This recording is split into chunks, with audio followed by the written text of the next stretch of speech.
네, 안녕하십니까. 중소기업기술정보진흥원의 중소기업 전략기술 로드맵 중에서 시스템 반도체 분야를 발표 드릴 거고요. 예, 저는 숭실대학교의 이성수 교수입니다. 먼저 그 시스템 반도체 분야의 전략 분야의 개요를 말씀드리자면 시스템 반도체는 두뇌 역할을 하는 칩을 통해서 정보의 연산, 처리, 제어, 가공 기능을 담당하는 전자소자로서 다양한 기능을 가지는 시스템을 하나의 반도체에 집적하고 소프트웨어에 융합하여 시스템의 고성능화, 소형화, 저전력화, 스마트화를 주도하는 것이 바로 시스템 반도체입니다. 시스템 반도체가 왜 필요하냐면요. 여러 가지가 있겠지만 가장 큰 것은 현재 그 코로나라든가 또는 4차 산업혁명 때문에 기술이 비대면화되기 시작을 했습니다. 그리고 또한 ICT라든가 또는 다른 기술과의 융복합을 통해서 산업 전반이 스마트화되다 보니까 이런 것을 담당하는 기반 기술로서 시스템 반도체가 매우 중요하게 되었습니다. 그래서 이제 우리나라에서 시스템 반도체에 대한 그 비전을 어떻게 가지고 있냐면 메모리 반도체 강국에서 종합적인 반도체 강국으로 도약하자. 그래서 여기에 맞추어 가지고 5가지의 추진 과제를 선정을 했는데요. 하나는 팹리스의 경우에는 수요를 창출하고 그다음에 성장 단계별로 지원을 강화하겠다. 그다음에 반도체를 생산하는 파운드리의 경우에는 첨단 또는 이제 틈새 시장을 동시에 공략해서 세계 1위로 도약하겠다. 그다음에 그 전체적인 반도체 업계에서 파운드리하고 팹리스가 서로 상생할 수 있도록 협력하는 생태계를 조성하겠다. 그 다음에 시스템 반도체 분야에서 많은 인력이 필요하게 되는데 이것을 이제 2030년까지 1.7만 명 규모로 양성을 하겠다. 시스템 반도체의 기술 분야에서는 산업의 패러다임을 바꾸는 차세대 반도체 기술을 다양하게 확보하겠다. 예, 그래서 이런 추진 과제를 진행을 하고 있습니다. 전체적인 이제 그 세계적인 환경이라든가 정책들을 보게 되면은 가장 시스템 반도체의 강국인 미국은 기술적 우위를 지속하기 위해서 굉장히 많은 그 정책을 수립하고 그 다음에 그 기술 보호를 위해서 많이 노력을 하고 있습니다. 또한 그 미국과 거의 쌍벽을 이루는 유럽의 경우에는 여러 나라들이 공동으로 기술 개발하는 그런 그 계획을 많이 마련하고 있고요. 그 다음에 뭐 유레카라든가 이러한 그 범유럽 합작 프로그램이라든가 다국적 공동 연구를 그 지원하고 있습니다. 또 하나 이제 일본 같은 경우는 정부랑 그다음에 민간이랑 이제 동시에 같이 그 진행하는 협력 관계를 많이 가지고 있고요. 저희하고 이제 경쟁이 되면서 이제 최근 떠오르고 있는 중국의 경우에는 굉장히 많은 그 지원을 하고 있습니다. 뭐 자금 지원이라든가 세제 혜택이라든가 반도체 관련한 소재 부품이라든가 이런 쪽들을 국가 차원에서 어마어마하게 밀고 있습니다. 한국의 경우에도 반도체가 굉장히 중요하다는 걸 너무나 잘 알고 있기 때문에 그 2030년 종합 반도체 강국을 이루기 위한 비전을 이미 선포한 바가 있고요. 그 다음에 이제 K-팹리스 육성을 위해서 그 R&D 지원, 그 다음에 뭐 전략 제품 개발, 이러한 다양한 지원을 수행하고 있습니다. 전체적인 어떤 그 시장 규모라든가 전망을 보면 전체적으로 2019년부터 2025년까지 대략적으로 그 연 한 3, 4% 이상의 성장을 보이고 있는데 이것이 크지 않다고 느껴질지 모르지만 전체 규모 자체도 굉장히 크고요. 그 다음에 현재 그 과거 한 2000년서부터 한 2030년, 40년까지 이 추세가 변하지 않고 계속 유지될 거라는 그런 전망입니다. 따라서 산업 또는 시장으로 볼 적에는 굉장한 메리트가 있다고 볼 수가 있습니다. 국내의 경우에도 비슷한 추세를 보이고 있는데요. 국내의 경우에는 이제 시스템 반도체 시장이 세계보다는 좀 적지만 그래도 굉장히 큰 규모라는 것을 볼 수가 있습니다. 이제 시스템 반도체의 경우에는 시스템 반도체를 개발을 해야 될 거고요. 그 다음에 그 개발을 하기 위한 기반 기술로서 설계 기술이 있어야 될 것이고 개발해 놓은 시스템 반도체를 활용하기 위한 기술이 있어야 될 것입니다. 그래서 이 세 가지 그 영역에 대해서 제가 기술 개발하는 동향을 살펴보면 먼저 이제 설계 기술의 경우에는 크게 3가지를 들 수 있습니다. 고성능, 그 다음에 고안전, 그 다음에 저전력. 고성능은 너무나 당연한 것들이지만 최근 들어서 반도체라든가 센서가 굉장히 지능화되고 있고요. 또 인공지능이 발달을 하면서 인공지능은 이제 기존에 있는 아키텍처 가지고 할 수가 없으니까 새로운 아키텍처라든가 새로운 메모리라든가 이런 것들을 많이 만들게 돼서 고성능화가 굉장히 필요하고요. 지금까지는 반도체가 많이 쓰이지 않았던 자동차, 그 다음에 이제 앞으로 개척을 해야 될 항공, 우주, 선박 이런 쪽에 들어가는 반도체는 무엇 하나가 잘못되는 경우에는 목숨을 잃는 대형 사고가 발생을 하게 됩니다. 그래서 이런 것들을 해결하기 위해서 이제 고안전, 세이프티 분야를 굉장히 강화해야 되고요. 그래서 보면은 특히나 자동차의 경우는 지금까지 내연기관으로 움직였던 것들이 전동화가 되고요. 또 사람이 운전했던 것들이 많은 부분들이 그 자동화되는 추세를 가지기 때문에 여기에 사용되는 반도체는 굉장히 신뢰성과 안전성이 높아야 됩니다. 또한 지금까지보다 훨씬 많은 그 반도체를 사용하면서 생기는 전력 문제도 있는데요. 서버라든가 또는 모바일이라든가 PC 등에 사용되는 반도체들이 굉장히 많은 전력을 소모하게 됩니다. 하나하나는 큰 게 아니지만 합쳐놓고 보면 굉장히 큰 문제가 있고요. 또 모바일의 경우에는 배터리 사용 시간 때문에 전력이 바로 직결되는 부분도 있고요. 또 자동차의 경우에도 자동차에서 구동을 하게 되는, 모터를 구동하게 되는 배터리라든가 이런 것들이 그 전력을 많이 소모하기 때문에 이런 것들을 저전력하는 연구가 굉장히 중요합니다. 자, 그러면 고성능, 고안전, 저전력을 바탕으로 시스템 반도체를 개발을 하게 되는데 시스템 반도체를 개발하는 업계는 크게 세 가지로 나누어지게 됩니다. 하나는 이제 반도체의 설계를 담당하는 팹리스고요. 그 다음에 설계된 대로 반도체를 제조하는 파운드리가 있습니다. 자, 그럼 파운드리가 끝나고 나면 반도체 웨이퍼가 만들어지는데요. 이 반도체 웨이퍼를 그대로 쓰는 것이 아니라 이것에다가 이제 뚜껑이죠. 패키지를 연결을 한 다음에 그 패키지를 조립한 후에 검사를 해서 나가야 되는데 이것도 굉장히 큰 분야입니다. 그래서 조립 및 검사를 우리가 후공정이라는 표현을 사용하기도 하고요. 그래서 팹리스, 파운드리, 그 다음에 조립 검사들이 굉장히 중요하게 되는데 팹리스의 경우에는 이제 가장 중요한 부분들은 설계자입니다. 설계도를 만드는 부분이다 보니까 숙달된 설계 인력이 굉장히 중요하고요. 그리고 이 분야에 있어서 가장 그 성장 속도가 빠른 부분은 중국입니다. 그래서 중국이 굉장히 많이 쫓아오고 있기 때문에 저희가 많이 준비를 해야 될 것이고요. 파운드리의 경우에는 세계에서 단연 그 탑으로 나타나지는 대만의 TSMC와 한국의 삼성전자가 거의 이 시장을 양분하다시피 하고 있고요. 그래서 이렇게 만들어진, 파운드리에서 만들어진 것들을 조립 및 검사를 하게 되는데 이제 뭐 삼성전자라든가 또는 그 엠코어라든가 또는 외국의 이제 여러 회사들이 이런 것들을 잘 하고 있습니다. 그러면 이제 이렇게 만들어진 시스템 반도체를 활용하는 분야는 무선 전력이 있을 수가 있고요.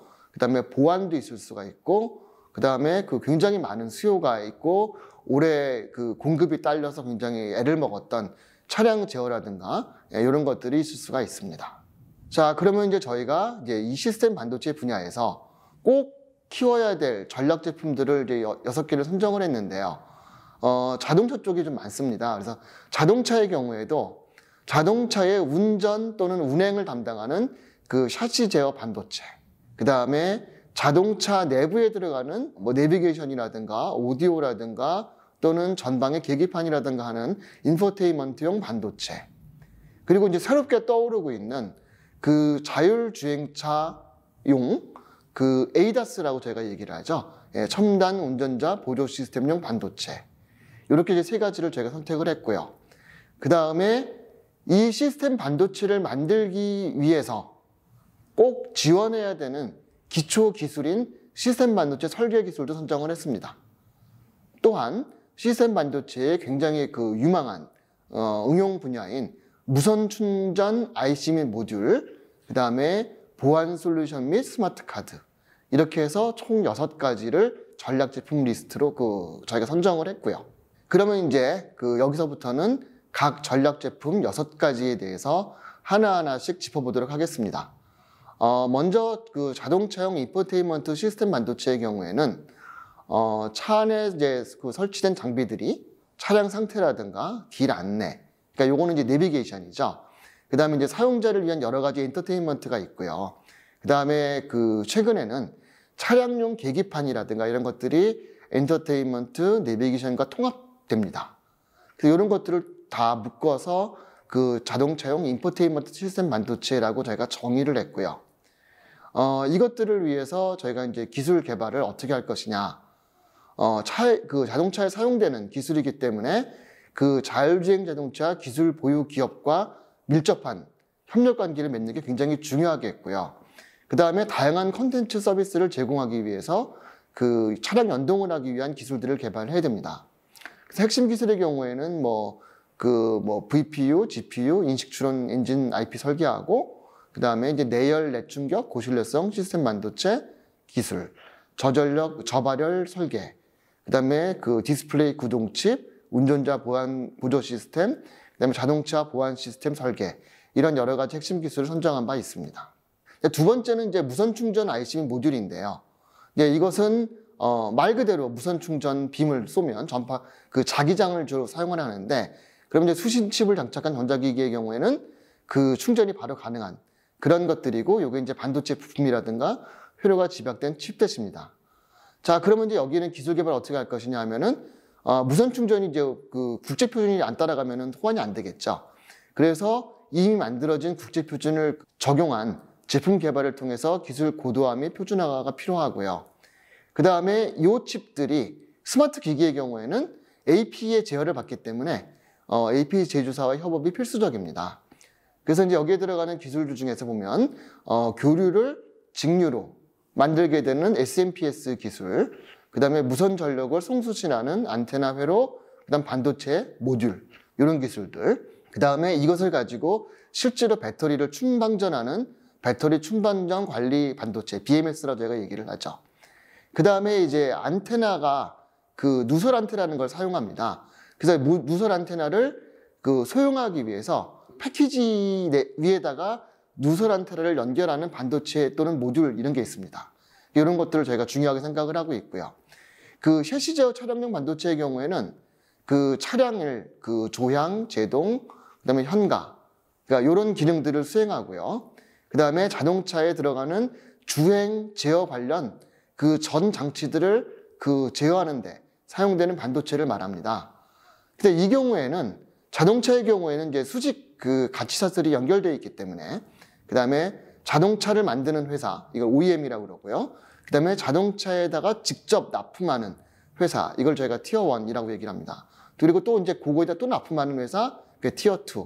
이런 식으로 OEM, 티어 1, 티어 2 이런 업체들이 큰 회사들인데, 여기에 저희가 반도체를 납품을 해야 되기 때문에 어떤 그 회사들이 필요한 기술들을 미리 반영하고 그 니즈를 반영한 제품들을 개발할 필요가 있고요. 또 기존에 있는 기술들을 저희가 고도화시켜서 차량용 반도체로 전환하는 것이 필요하고요. 또 차량용 반도체의 경우는 신뢰성이 굉장히 중요하기 때문에 고신뢰성, 그리고 샤시 제어하는 알고리즘들을 저희가 확보를 또 해야 됩니다.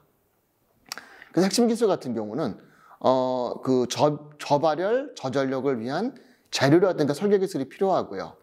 또 전기 자동차의 배터리를 충방전하는 배터리 제어 시스템이 필요하고, 그 다음에 전기차 모터 제어 회로가 필요하고요. 그 다음에 하이브리드 차량 같은 경우는 또 전기차랑 좀 다른데 역시 마찬가지로 제어하는 회로가 필요합니다. 그 다음에 차량이 기계적인 움직임을 나타냈을 때 요거를 정확하게 인지하든가 판단한다든가 제어할 수 있는 그런 기술이 필요하고요. 그 다음에 고신뢰라든가 기능 안전, 이것은 모두 자동차 반도체가 안전하고 실패 없이 동작하기 위한 기술들입니다. 이런 것들이 필요하고요. 다음에는 자율주행차 첨단 운전자 보조 시스템용 반도체에 대해서 말씀드리겠습니다. 우리가 이제 흔히 ADAS라고 하는 그 첨단 운전자 보조 시스템이 있는데요. 지금까지는 그런 것들이 굉장히 단순한 기능들만 수행을 했는데, 이제는 이제 그런 게 말고 이제 차량에 굉장히 많은 센서가 사용되기 시작을 했습니다. 레이더, 라이다, 그다음에 카메라, 그다음에 초음파. 그래서 이제 이런 서로 다른 그 이종 센서들을 결합을 하고요. 여기에 그 최근 이제 대두되기 시작하는 딥러닝 기술을 결합을 해서 이런 것들 가지고 저희가 이제 그 밖에 있는 물체가 뭐다, 또는 뭐 현재 지금 상황이 뭐 중간에 돌발하게 사람이 나타났다든가 이런 어떤 그 객체라든가 상황을 인지하고요. 그 다음에 이것을 이제 자동차에다가 직접 그 인지하고 판단하고 제어할 수 있는 그런 반도체를 개발하는 것이 목표입니다. 그래서 이제 이 기술을 개발하기 위한 전략은 이제 제일 처음에 그 자동차 회사 또는 자동차에 납품하는 티어 1, 티어 2 이런 회사들하고 협력이 굉장히 중요하고요. 특성상 인공지능이라든가 소프트웨어 결합이 많습니다. 그래서 이제 인공지능 회사, 그 다음에 데이터만 이제 전문으로 그 개발하고 분석하는 회사, 그 다음에 팹리스, 그 다음에 이제 협력업체들, 이런 것들하고 아주 긴밀하게 협력을 해야 되는데 이 회사들의 성격들이 많이 다릅니다. 그래서 이런 것들을 잘 이해하고 갈 수 있어야 되고요. 그 다음에 자동차는 규모가 크고 반도체를 만들게 되면은 세트로 거의 10년, 20년씩 납품을 하게 됩니다. 그러다 보니까 이제 큰 규모로 컨소시엄을 만든다든가 그런 게 필요하고요. 여기에 대해서 정부가 이제 지원해 주는 것들이 많이 필요하게 됩니다. 그래서 이제 핵심 기술의 경우에는 뭐 딥러닝 기반으로 어떤 그 객체, 그러니까 물체를 인식하고 거리를 추정하는 기술이 필요하고요. 그 다음에 이제 자율주행차 같은 경우는 보안이 굉장히 중요하다 보니까 그 사용자를 정확하게 인증하는 그런 보안 기술이 매우 중요합니다. 그 다음에 이제 전방에 장애물이 나타나면 이런 것들을 우리가 이제 주행을 이제 식별하고 충돌을 방지하는 그런 반도체가 필요하고요. 또 하나는 반도체가 고장이 나는 경우가 있습니다. 그러면 옆에서 그걸 모니터링하고 있다가 바로 그 고장에 대응해주는 그런 반도체도 굉장히 필요하고요. 그 다음에 지금까지는 레이더라든가 라이다라든가 하는 굉장히 비싼 그 센서를 썼는데 그 센서를 굉장히 그 싼 카메라로 대체하는 비전 센서 기반 반도체가 필요하게 됩니다. 그 다음에 이제 보안 솔루션이라든가 스마트 카드 영역의 경우에는 전체적으로 이제 스마트 카드는 뭐 누구나 다 아시는 그런 부분인데 거기에 보안 솔루션이 결합이 되고요. 이 결합에 대해서는 안에 마이크로 프로세서부터 시작해서 안테나라든가 어떤 뭐 운영체제라든가 이런 것들이 전부 통합됩니다. 그러다 보니까 이제 이게 굉장히 싼 시장이 있고요. 그 다음에 굉장히 비싼 시장이 있습니다. 그래서 거기에 나눠가지고 최적화된 그런 제품들을 개발을 해야 되고요. 그 다음에 이제 그 중국이 저가 시장은 굉장히 많이 잠식을 했는데 우리는 기술력이 굉장히 좋으니까 중국과 차별화되는 그런 제품들을 만들어야 됩니다. 그리고 정보 보안이 굉장히 중요하고요. 또한 이제 그 여러 가지 IoT와 그 결합이 필요하기 때문에 이런 거에 대한 협력이 필요합니다. 그래서 이제 핵심 기술에 보면은 이제 우리가 이제 그 유심이라고 얘기를 하죠. 그래서 이제 가입자 식별 모듈이 포함된 카드. 그 다음에 이제 생체 인식용 그 칩. 그 다음에 정보 보호 기능이 내장되어 있는 마이크로 컨트롤러. 그 다음에 이제 부정한 데이터들이 들어오게 되면은 아주 심각한 문제가 발생을 하니까 이런 부정한 데이터를 잘 감지할 수 있는 반도체. 그 다음에 이제 사용자 정보를 식별도 할 수 있어야 되지만 암호화해서 저장하지 않는 경우에는 문제가 심각합니다. 이제 정보 탈취라든가 이런 문제가 있을 수 있어서 암호화 처리하는 칩이 필요하게 되고요. 마지막으로 시스템 반도체 설계 기술은 이 모든 그 어떤 시스템 반도체를 지원하기 위한 그 기반 기술입니다. 그래서 이제 보통 보면은 우리가 이제 흔히 말하는 IP, 그러니까 미리 만들어둔 기능 블럭이고 이것을 금방 가져다가 다 써서 바로바로 결합시킬 수 있는 어떤 기본 블럭, 그 다음에 좀 복잡한 블럭, 이런 것들을 연결하는 그 비메모리 반도체 설계 기술이고요. 이제 이 비메모리 반도체를 하기 위한 시스템 반도체 설계 기술은 일반적으로 메모리 기술하고 다르게, 메모리 반도체와 다르게 어떤 그 시스템 반도체는 성장성이 굉장히 높은데 이것은 설계 기술이 없으면 안 됩니다. 그래서 이런 부분들을 굉장히 그 아주 중점적으로 육성을 해야 되고요. 그 다음에 굉장히 많은 부분들이 시스템 반도체는 다품종입니다. 그러니까 다 이거를 손으로, 사람들 손으로 그 설계를 해야 되기 때문에 그런 어떤 우수한 설계 인력이라든가 어떤 그 제품마다 대응할 수 있는 설계 기술들이 굉장히 핵심으로 작용을 하고 있고요. 여기에 그 필요한 그 설계 검증 툴이라든가 그 다음에 반도체 설계 자산, 저희가 IP라고 얘기를 하는데 이런 것들이 필요하게 되고요. 그래서 이걸 위한 핵심 기술은 신뢰성 및 기능 안전 기술이 매우 중요하고, 그 다음에 소프트웨어와 칩을 결합하는 소프트웨어 SoC의 융합 기술, 그 다음에 그 여러 다목적으로 사용할 수 있는 반도체 IP 설계 기술, 그 다음에 이 반도체 IP라든가 칩을 연결해주는 유무선 네트워크 설계 기술, 그 다음에 시스템 전체를 제어할 수 있는 프로세서 그 코어를 설계하는 기술들이 필요하게 됩니다. 네, 이상으로 시스템 반도체 분야에서 저희가 어떤 것들을 지원하고 어떻게 개발을 맞춰야 될지에 대한 로드맵 발표를 모두 마치도록 하겠습니다. 감사합니다.